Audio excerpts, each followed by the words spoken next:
সামনেই আসছে শিবরাত্রি।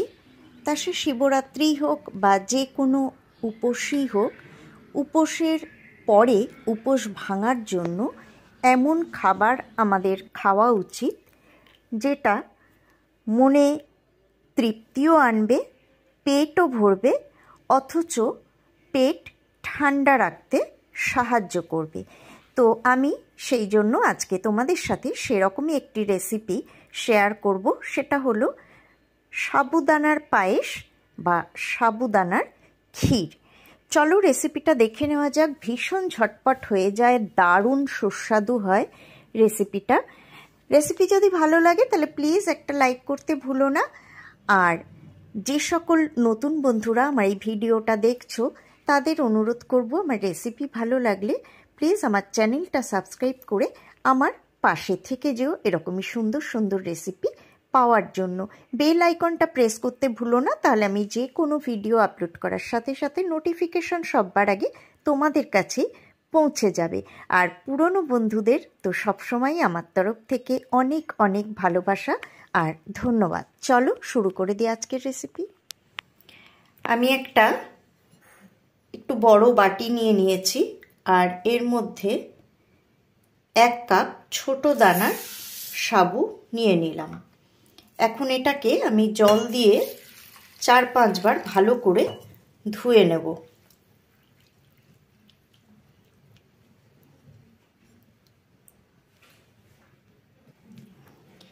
আমি জল দিয়ে সাবুটা ধুয়ে নিয়েছি 4-5 বার। এখন এর মধ্যে আমি জল দিয়ে দিলাম, একদম অল্প কিন্তু জল দিলাম, মানে সাবুটা যাতে ভিজে যায় একদম সেইটুকু জল।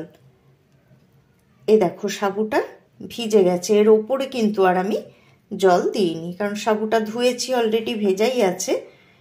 আর এইভাবে ভিজিয়ে জল দিলাম। এবার আমি এটাকে ঢেকে সারা রাত রেখে দেব। আমি যেহেতু আগের থেকে ঠিক করেই নিয়েছি কালকে এই রেসিপিটা করব, সেই জন্য আমি ভিজিয়ে দিলাম। আর তা না হলে কিন্তু 5-6 ঘন্টা ভিজিয়ে রাখলেই এটা তৈরি হয়ে যাবে। তো এখন এটাকে আমি ঢাকা দিয়ে রেখে দেব সারা রাত।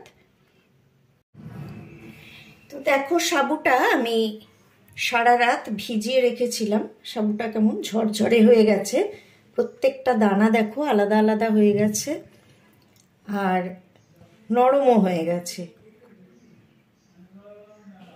এই দেখো নরমও হয়ে গেছে, আবার ঝরঝরেও। ঠিক এইভাবেই কিন্তু সাবুটা ভেজাতে হবে। আমি ঠিক যেমনটা দেখিয়েছিলাম ওইটুকু জল দিয়েই কিন্তু সাবুটা ভেজাতে হবে। তো চলো এবার চলে যাই রান্নার দিকে। তো আমি এখানে আগের থেকেই দেখো দুধ জাল দিয়ে রেখেছিলাম, সেই দুধটাই আমি কড়াইয়ে দিয়ে দিচ্ছি। গ্যাসটা কিন্তু এখন আমি অন করিনি। আর আমি এখানে পুরো দুধটা দিচ্ছি না, এখানে 2 প্যাকেট মানে 1 কেজি দুধ জাল দেওয়া আছে। আমি এখানে 750 ml মতো দুধ এখানে দিয়ে দিলাম। এবারে আমি গ্যাসটা অন করে দেব।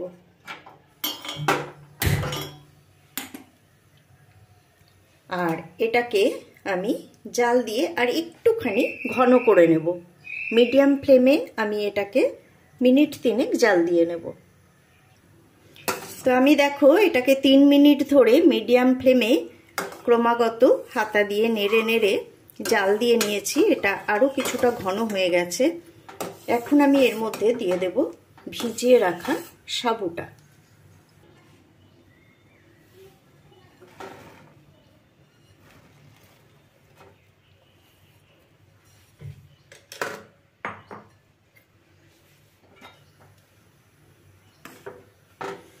আর এটাকে আমি মিডিয়াম ফ্লেমে মিনিট 2 জাল দেব সাবুটা সেদ্ধ হওয়ার জন্য।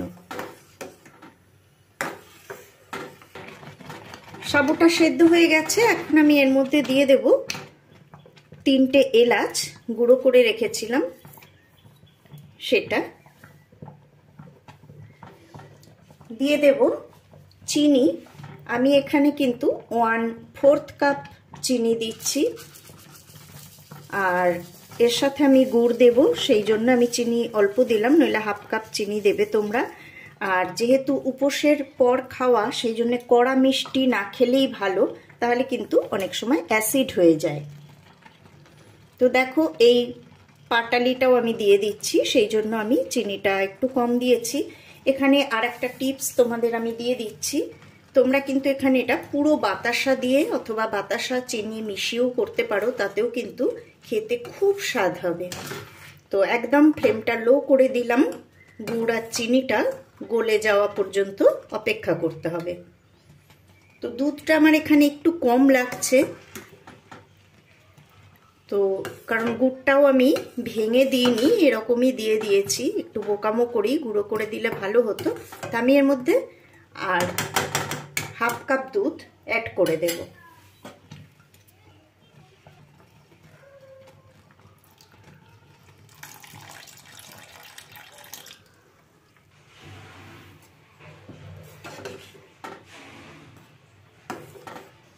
মিশিয়ে দিচ্ছি দুধটা, আর ফ্লেমটা লো করা আছে, তো গুড়টা গলে যাওয়া পর্যন্ত অপেক্ষা করতে হবে আমাদের। তো গুড় আর চিনি দুটোই গলে গেছে, গলে গিয়ে দেখো আবারও একটু পাতলা হয়ে গেছে। আর এটা কিন্তু খুব ঘন করে জাল দিয়ে নামানো যাবে না, তাহলে ঠান্ডা হলে আরও জমে যাবে, এরকম পাতলা পাতলাই নামাতে হবে। আর এখন আমি এর মধ্যে দিয়ে দেব একটুখানি ড্রাই ফ্রুটস, মানে শুকনো ফল। এখানে আছে পেস্তা, কিশমিশ, কাজু। তো তোমরা যে কোনো শুকনো ফল দিতে পারো, অথবা যদি ইচ্ছা করো নাও দিতে পারো, তাতেও কিন্তু কোনো অসুবিধা নেই।